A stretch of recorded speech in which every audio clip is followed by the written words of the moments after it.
So thank you all for joining me today, especially the people that turned up early and then have sat behind that post, clearly showing the content is what is important, not the presenter. Thank you. So yeah, I've had these on screen because I wanted to know which topic was the reason you came and sat down. Like, which one is most interesting to you? So can we have a show of hands or screams from behind the post? Remote encryption, is that what people, yep, a few. VMware, ESXi ransomware, and safe mode abuse. Oh, a bit more for that one, okay. Or you just took the wrong turn, yeah? Okay. So before we get started, Peter Mackenzie, Director of Incident Response at Sophos. Been there for, well, been in the industry for about 14 years, 7 years in incident response, the last 4 running the incident response, global incident response service for Sophos. If you're as old as me, you might remember the I Love You virus from year 2000. That's what got me into this. I got a copy of it, and I very intelligently decided to run it on my computer. I did take it offline first, but I didn't realize I was using an updated variant, and it found every MP3 file I had on my machine and duplicated it until I had 0 disk space left. And I won't go into details of my MP3 collection, but Napster came out a year before that. So it took me a long time to get over that, but I was hooked. And if you want to follow me on that awful platform, then there's my handle. So we'll start with remote encryption. And we're all used to headlines like this. These are all from this year. Sorry, not all from this year. We've got Colonial Pipeline, United Health, and then I'm from the UK. So a few weeks back, Chilean ransomware caused a bit of a supply chain attack, affected London hospitals, causing operations to be cancelled, major blood shortages, some real horrific real-world effects. We see those headlines, and yet every vendor here says we stop ransomware. So what's the missing thing? What doesn't add up there? So that's what I'm going to be diving into today, showing what are the attackers doing, why are they doing it, how does it work, and what can you do about it. So we'll start with a typical ransomware attack, and I will state that all of the attacks I'm going to show you today are a human-led attack where an attacker has got into the network and has gained admin access. Okay? The best time to stop these attacks are before that happens. Don't let them in, and if they do get in, identify them quick, use your response actions, get them off your network as quickly as possible. We all know that doesn't always happen though, so I'm concentrating on the attacks that are successful here, okay? So we have our adversary, our attacker, and let's say they phish a user, they get some credentials, they come in through the VPN, there's no MFA, and they get lucky and they find an unmanaged machine. Maybe it's just standard Windows Defender and they turn that off. So they compromise that machine. That's a nice start for them. Next thing they're going to want to do is set up a C2, a method of communicating to that machine if those credentials get reset. So they might use AnyDesk, Screen Connect, Atira, Type VNC, any typically legit application that's going to blend into your network traffic, not going to get blocked by default. Then they're going to want to scan your network. They want to understand who you are. They don't know who they've attacked. They maybe bought the credentials. They don't really know. So they're going to run advanced IP scanner, angry IP scanner, something like that, and they're going to get an idea of your network. What they want is to get to your domain controllers and get domain admin. So this is when they might choose to use a tool like Cobalt Strike. Very dangerous tool. Not going to explain it here, but very dangerous tool. And what they might do is basically span the network and say, right, deploy Cobalt Strike to all of the servers. Some of these machines over here are protected by whatever vendor, doesn't matter.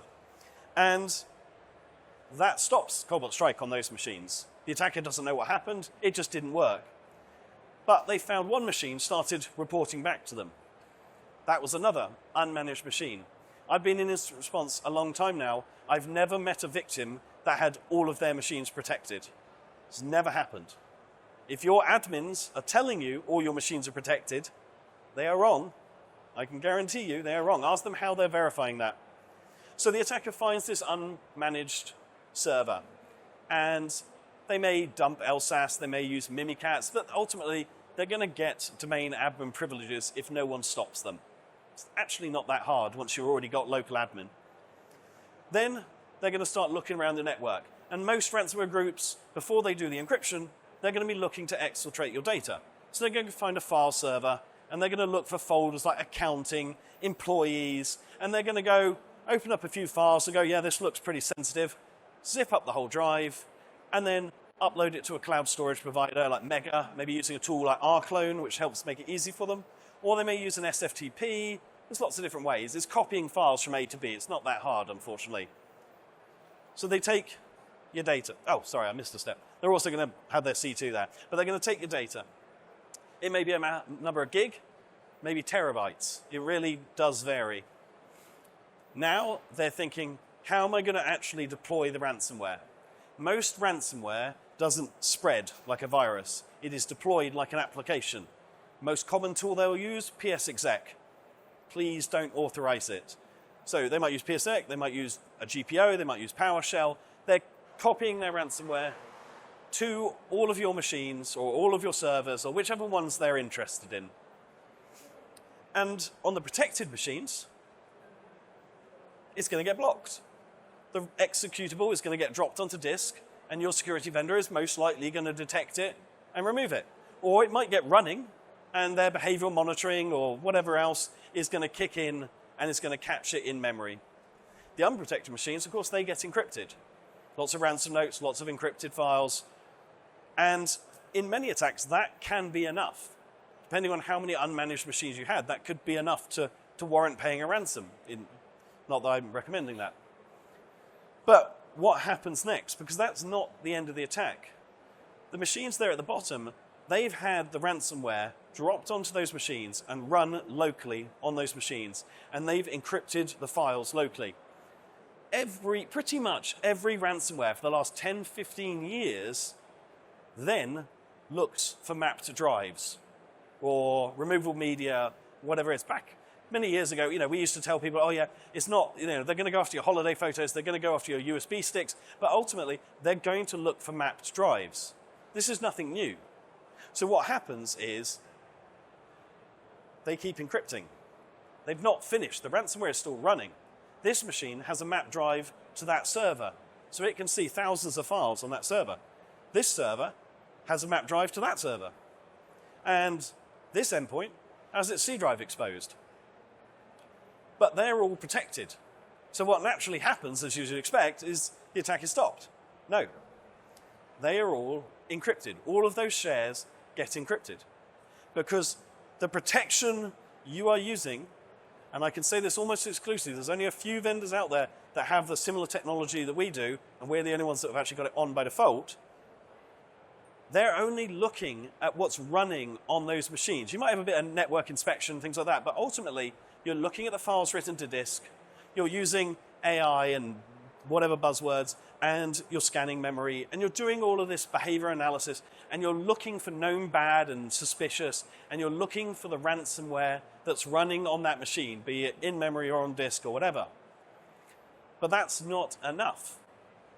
You need something that goes a step further, and it isn't almost caring about the ransomware. It is just asking a question: are these files getting encrypted?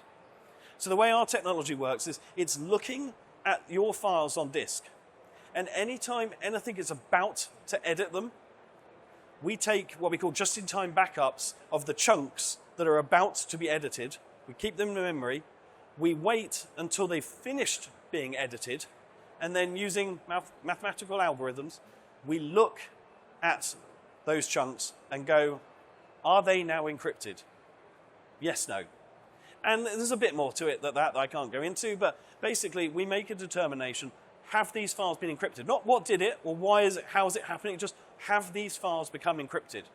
And if we make that determination that yes, they have, if it's a local process, we'll kill that local process and we'll restore the files that were encrypted. If it's a remote process, we will block the IP address of the machine that's doing it. We don't know what's running on that machine. We've got no presence on that machine, but we can stop that connection and we can stop the encryption by blocking that IP. and therefore stop the attack.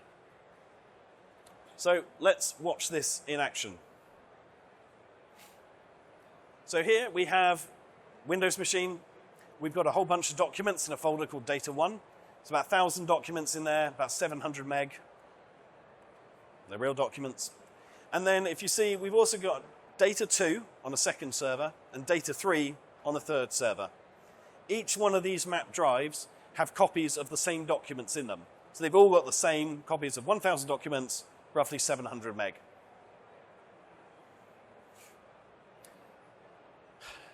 And then what I did next, is I went to VirusTotal and I got a copy of Lockbit ransomware from 2021. And this is a very key part. This is not me using the latest and greatest ransomware that your security product may not know about yet. This is something from 2 years ago, everyone knows about. You could do this with ransomware. You could do it from CryptoLocker from 10 years ago. And as long as it's ransomware that goes after map drives, it doesn't matter which one you use. This attack works the same way. So we download that file and we put it onto our first machine. This machine is completely unprotected. I've disabled everything on this machine just to make sure it works, which is what an attacker would do as well, of course. Let's have a look at the other machines. So on the left, we've got the unprotected machine. In the top right, we've got the Sophos protected machine. And in the bottom right, it says it's protected by Microsoft Defender. You can insert whatever vendor you want there. The attack works exactly the same way. Okay? And this is very easy for you guys to test as well. You can have whatever security vendor you want on there. It doesn't matter. Okay?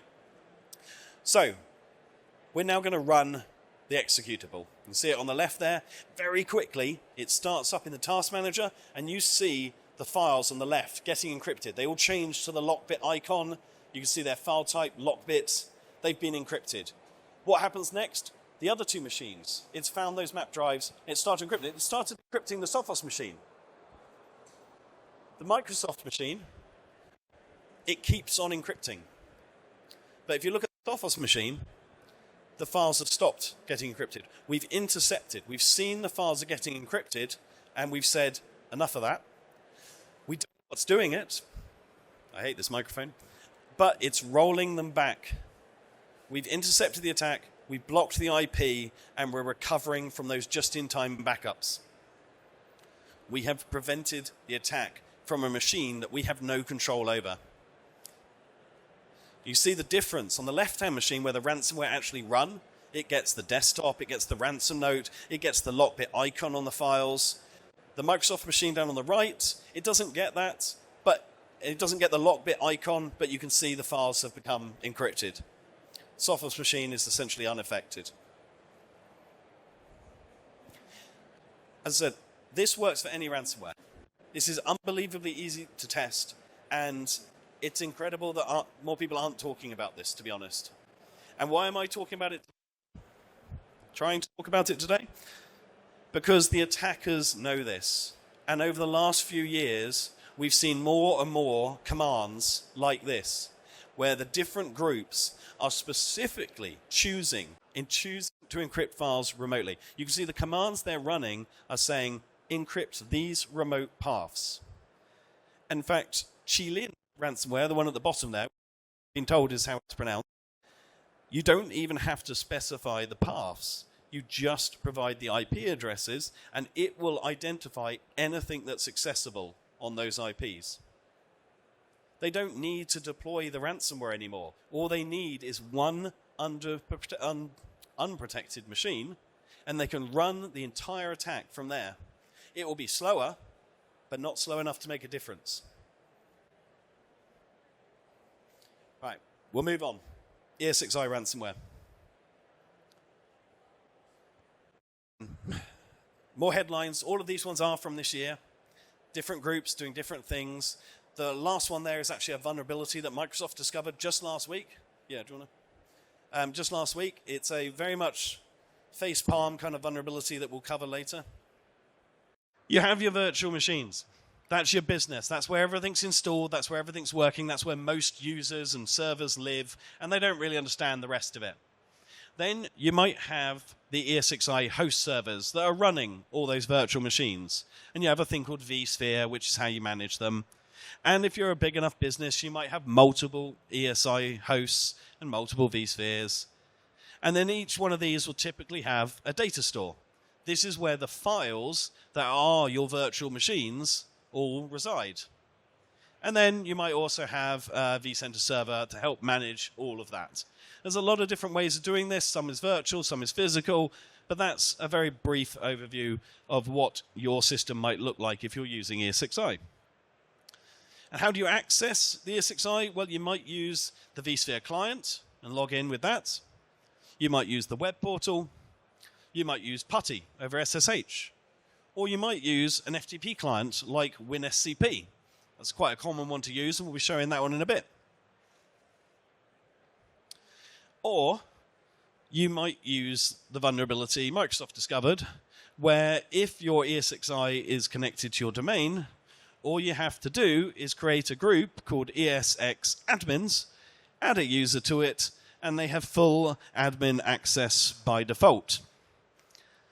They saw Black Bastard doing that. They saw Akira ransomware doing that. We saw Black Suit ransomware doing that just last week. They created the group. They added a user. 3 minutes later, all the virtual machines gone. Simple as that.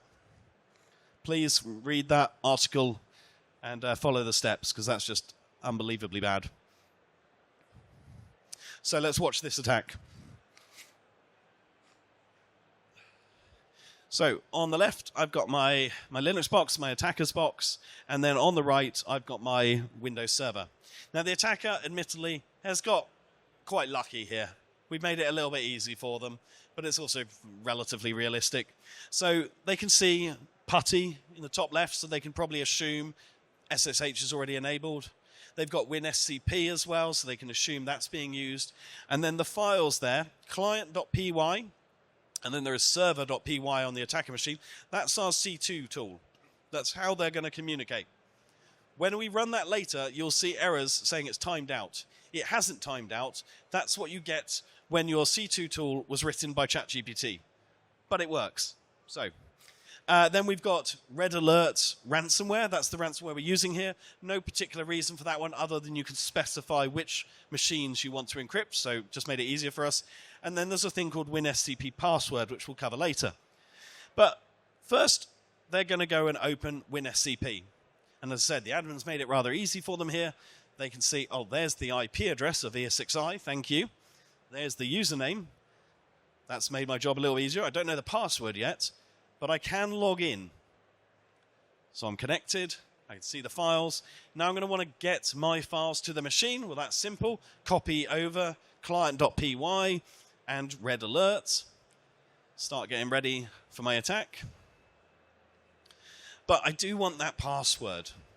Now, WinSCP, unfortunately, does not secure passwords very well. It's quite openly known you can retrieve passwords from WinSCP with a simple Python script. If you go onto GitHub, search WinSCP password, you can get the Python script. We put it into an exe just to make sure it worked. You run it, and there's the password. Simple as that. So probably don't use that, okay? So now we've got the password, we've got the username, we've got the IP address. We've already copied our files over there. What we want to start doing is setting up our C2. So we're going to use PuTTY, and we're going to connect over SSH, which was already enabled. We're going to put in the root username. And we're going to put in the password, which you can't see, but it's being typed in. And now we've got access to the ESXi. Let's list the contents just to see the stuff there. Yep. Now we know the virtual machines are going to be in the data store. So we're going to have a look at what's in that data store, see how many machines there are. And we can see Kali and server 1. I will admit to being a little bit lazy here, and I did put my attacker box on the same ESXi host as I'm attacking. Obviously not realistic. Just ignore that part, okay? Server 1 is the one we're attacking, okay? And obviously there'd be a lot more there in a real environment. what we want to do now is SSH is enabled, but we want to enable the listening on port 22, which isn't by default, so we're just going to go and enable that. Or make sure it's enabled. Okay, now we're going to switch over to the attacker box, and we're going to start running our C2. So we're going to launch the server.py file, and it's going to start listening.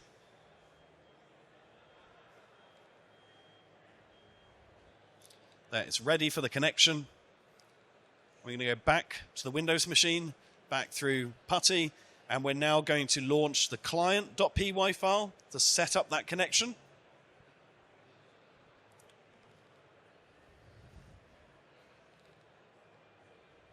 Oh, click the button.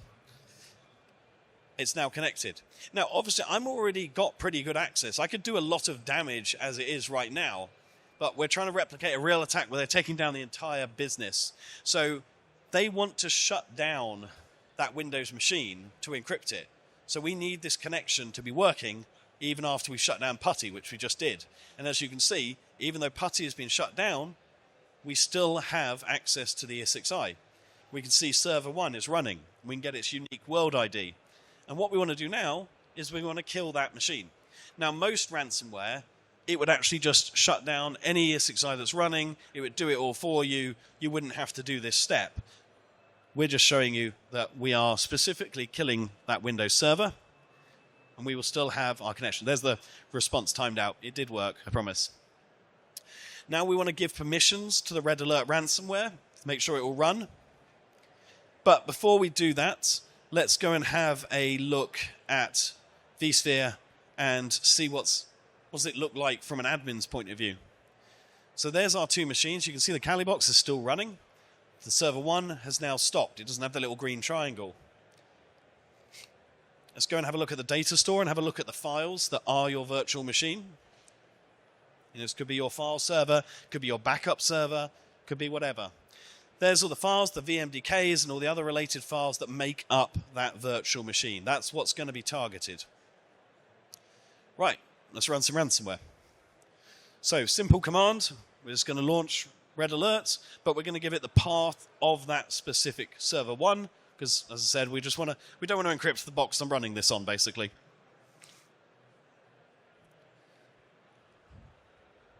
And launch. And finished. I did not alter that video. That was 3 seconds to encrypt your virtual machine. If you have lots of machines, it will take longer, and if they're bigger, it will take longer, but that's pretty fast. So let's go and have a look at that machine now. So on first glance, looks the same, but that's because we haven't hit the refresh button yet. And as you can see now, all the files have changed. They've got a new extension, crypt 658, and there's a how to restore ransom note at the top. I'm an admin. I'm getting into a bit of panic mode here. I'm sure it will still start. Let's try and launch it. No.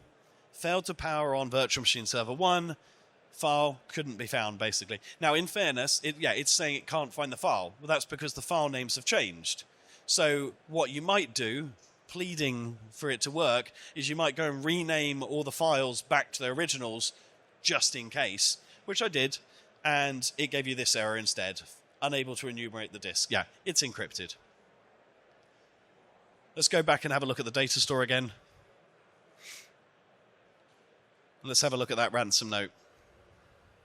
I'm going to download it, open it up.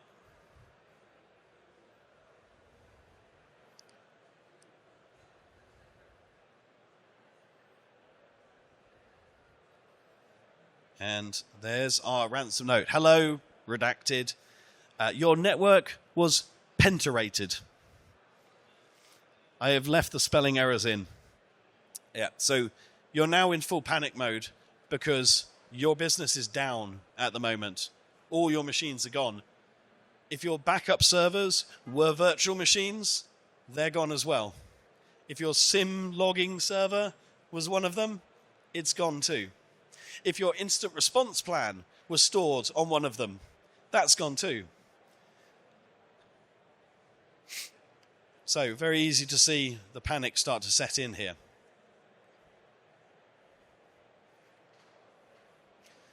But all is not completely lost.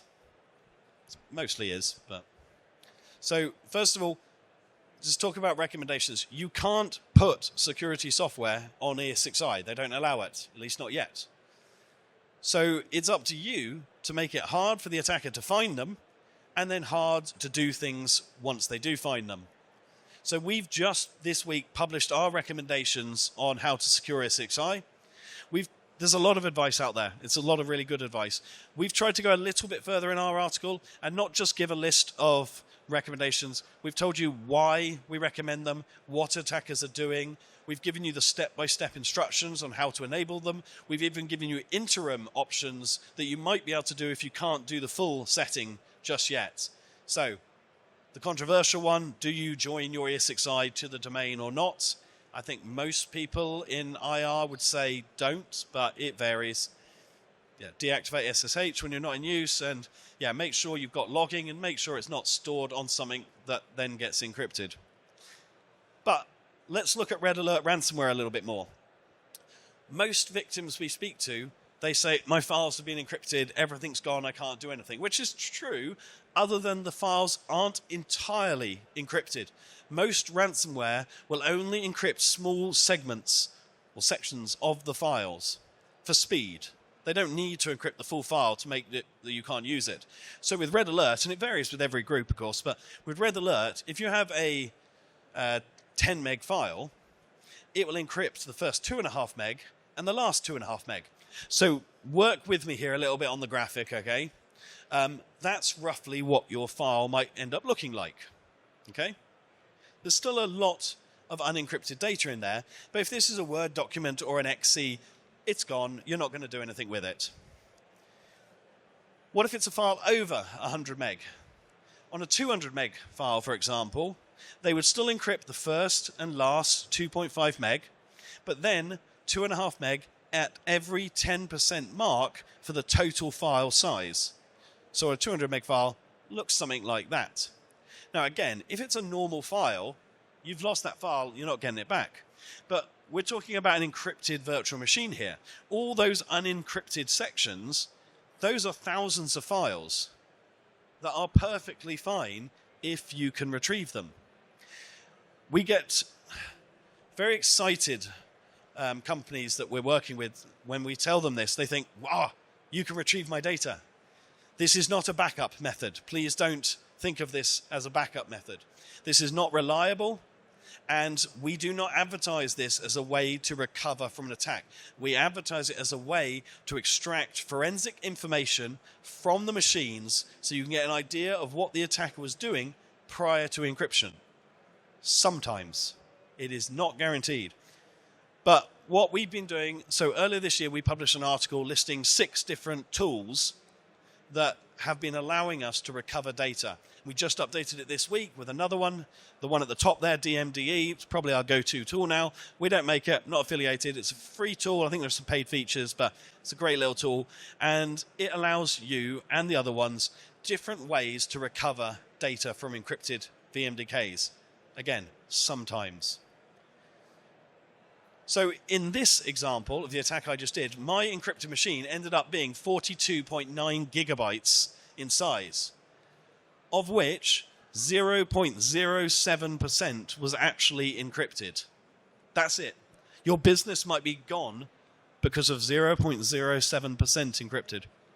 So using that DMDE tool, we were able to retrieve the Windows event logs, master file table, even some of the files on the desktop that the attacker used, plus many other files that allowed us to understand how the attack happened. So if you are working in instant response and you've got encrypted virtual machines, please go have a look at our article, step-by-step instructions on how to use those tools.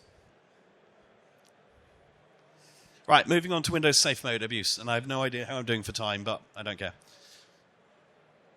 So these articles, these are a little bit older. This is a topic a little bit close to my heart. So the first 2 articles here, they were actually from investigations my teams did back in 2019 and 2021 for Snatch and Avos Locker, where the attackers are using Windows Safe Mode to launch their attack. There aren't many articles on this from recent years. But if you work in IR and you speak to people, we do still see ransomware in safe mode. It's still relatively common. Nobody wants to talk about it because most people don't have an answer for it. Now, before I go any further, you might actually, most probably know what safe mode is, okay? If you're as old as me and you grew up using like XP, blue screening and going into safe mode was a daily routine, multiple daily routine, but you don't really think about safe mode much anymore, except for some of you a few weeks ago maybe, but it's pretty rare to get blue screens anymore and go into safe mode. But what safe mode is there is for troubleshooting. The idea is nothing really runs in safe mode. Nothing automatically loads other than the core functionality of Windows. That includes security. Your security products are very unlikely to be running in safe mode. Windows Defender doesn't really run in safe mode, very limited. So attackers know this. And groups like Sophos ransomware, who are kind of amateur end in my mind, they take advantage of this. So they get into a network, they find a machine, they try and run their ransomware. Oh no, it's blocked. They're not going to give up there. So what they're going to do, they've got local admin, they're not using any tools, they're going to tell the machine to reboot into safe mode with networking. They're then going to go to another machine, and just using RDP internally, they're now going to RDP into that machine with safe mode.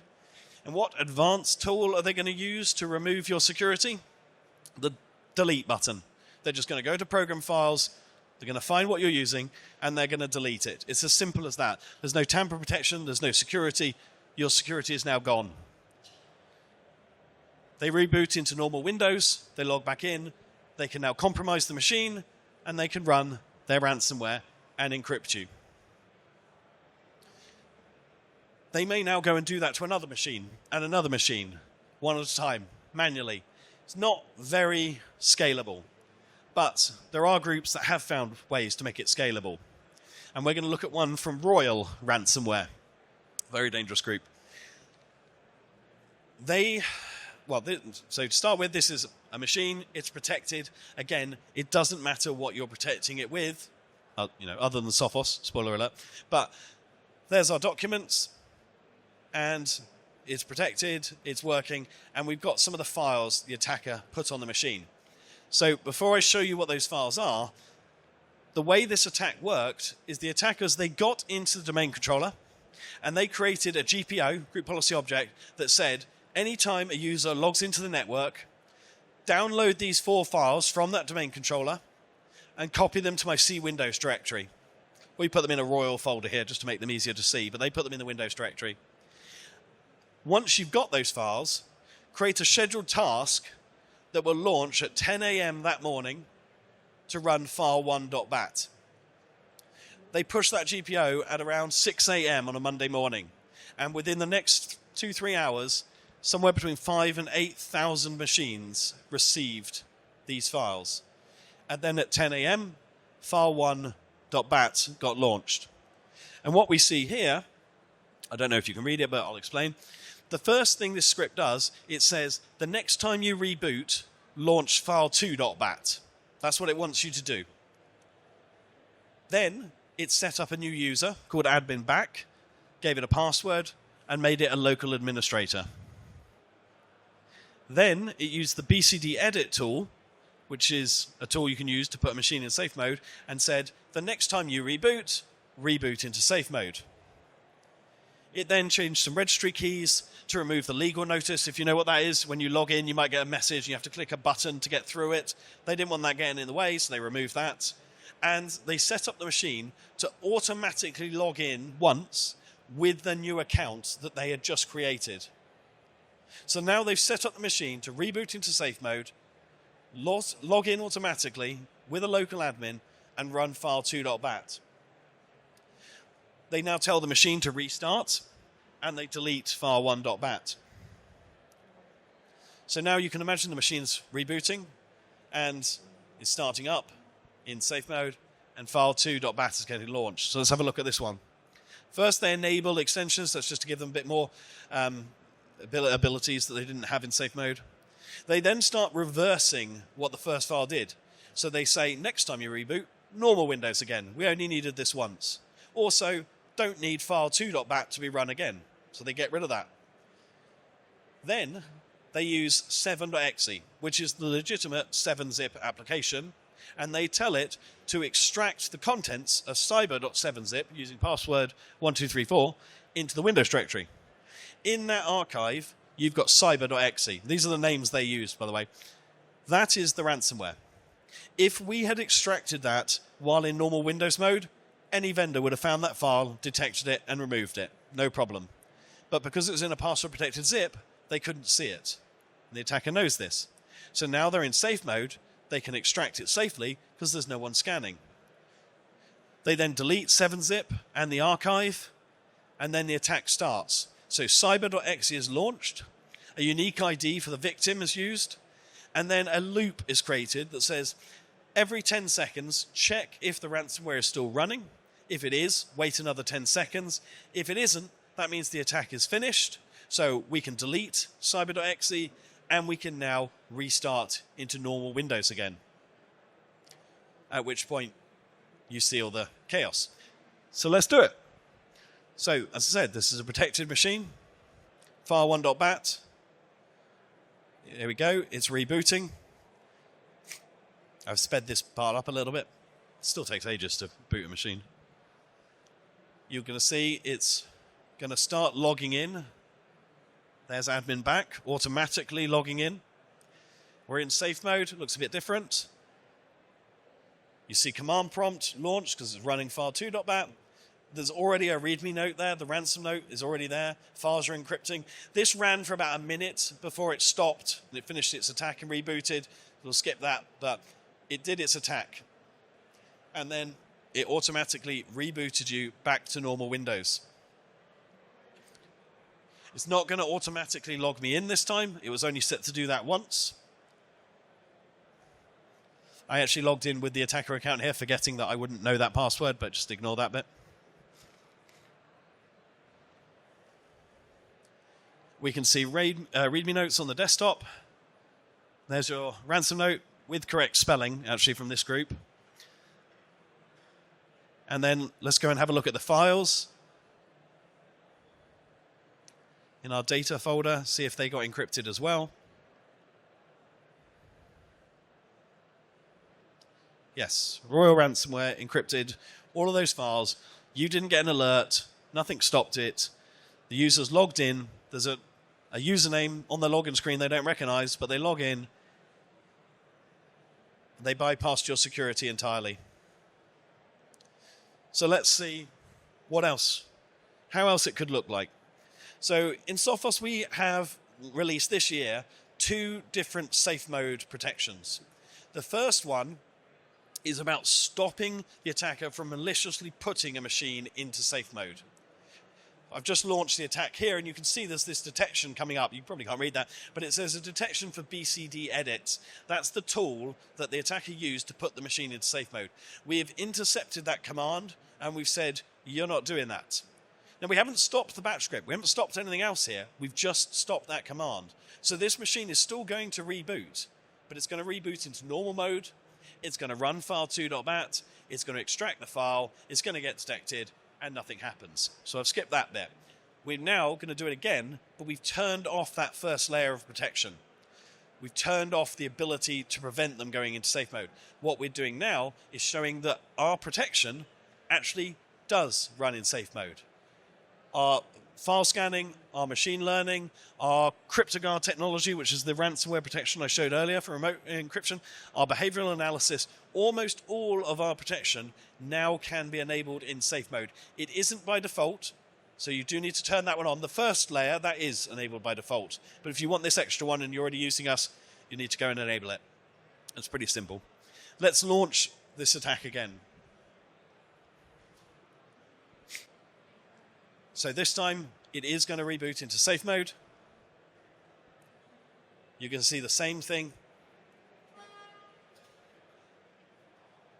You're going to see the admin back account automatically logging in again.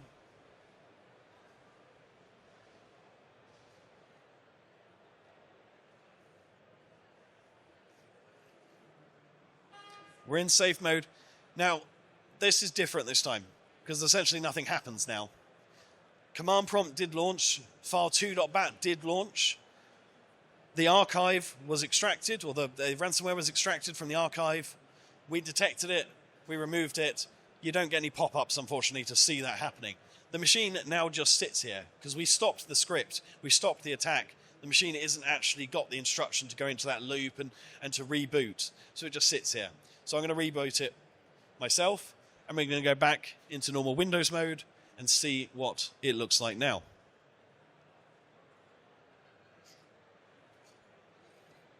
I probably should have sped this bit up a bit more, actually. I'll log in with the administrator account this time. A bit more realistic. And once we get in, you'll first see there's no ransom notes. That's a good sign. Let's go and have a look at the data. And there's all of our files. They're not encrypted. We prevented the attack. Let's see what Sophos has to say about that. Open up the little GUI. Go to events. And we've got a detection. Threats cleaned up. We'll expand that. Cyber.exe, Royal Ransomware, was detected as it was extracted from the archive. Even if it was a brand new file and maybe we didn't know about it, we didn't have that sort of static protection that said, that's a bad file, we'll remove it. If it started to launch, our behavioral analysis may have caught it. Even if we didn't have that, we still have that fallback of CryptoGuard catching something is encrypting my files. The attack failed. Now, unfortunately, this victim that had somewhere between 5,000 and 8,000 machines encrypted, they weren't using us, and they paid 20 million for their ransom. Their business was gone. They had no choice. Thank you. So, I think I've got a couple minutes left, so just my my last remarks. Sophos.com/ransomware. That isn't just a marketing page. We commissioned a documentary. It's 3 parts. It's about an hour in total.